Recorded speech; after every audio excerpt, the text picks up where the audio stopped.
Перечень поручений, подписанных Владимиром Путиным по вопросу социально-экономического развития Ингушетии, уже начали исполнять. Об этом говорит первое совещание, прошедшее в Магасе с участием членов Министерства по делам Северного Кавказа по данному вопросу. Юзбек Евкуров выразил признательность руководству Минкавказа за готовность помочь региону в решении ключевых проблем. Глава региона поручил правительству наладить тесное взаимодействие с рабочей группой Минкавказа по исполнению поручений президента страны.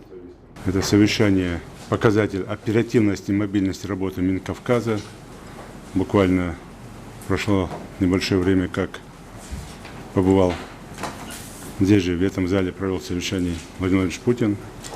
После этого вышли довольно серьезные рабочие поручения. И в рамках и визита, и поручений, и всего остального сегодня уже по линии Минкавказа, совместно с заместителем министра по делам Северного Кавказа, рабочая группа уже здесь, в республике. Два главных вопроса, две главные проблемы, которые сейчас перед нами стоят. И здесь не должно быть никаких оправданий в плане того, что деньги пришли поздно или рано. Это освоение средств до конца года. И второе, завершить все задачи этого года по стройкам. В свою очередь, Одесс Байсултанов отметил, что в ходе визита в Ингушетию Владимир Путин обозначил ряд основных направлений, которые требуют к себе особого внимания. В первую очередь нужно разработать подпрограмму социально-экономического развития Ингушетии в рамках госпрограммы развития СКФО. Тема для нас, для всех, известная.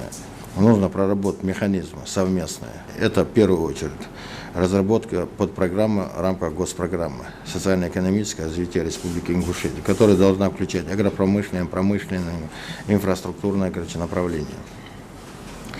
Для полноценного и быстрого, эффективного решения этих вопросов в Минкавказе создается, на базе Минкавказа создается межотраслевая рабочая группа.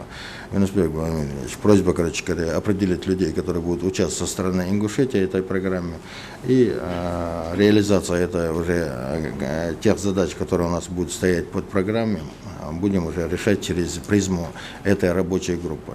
Касаясь мер по оказанию региону поддержки строительства ряда крупных социально значимых объектов, Байсултанов отметил, что 50% средств для полной ликвидации трехсменных занятий в 7 школах Ингушетии планирует изыскать Минкавказ. Остальные средства выделят по линии Миноборнауки. Помимо этого, правительство России также окажет поддержку республике в строительстве ряда других социальных объектов.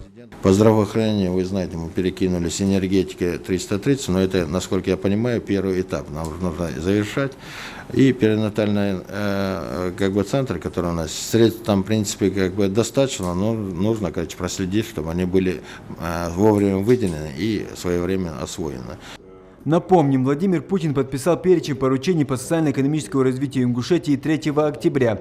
По указу главы государства Минфин рассмотрит вопрос о выделении дополнительной помощи бюджету Ингушетии.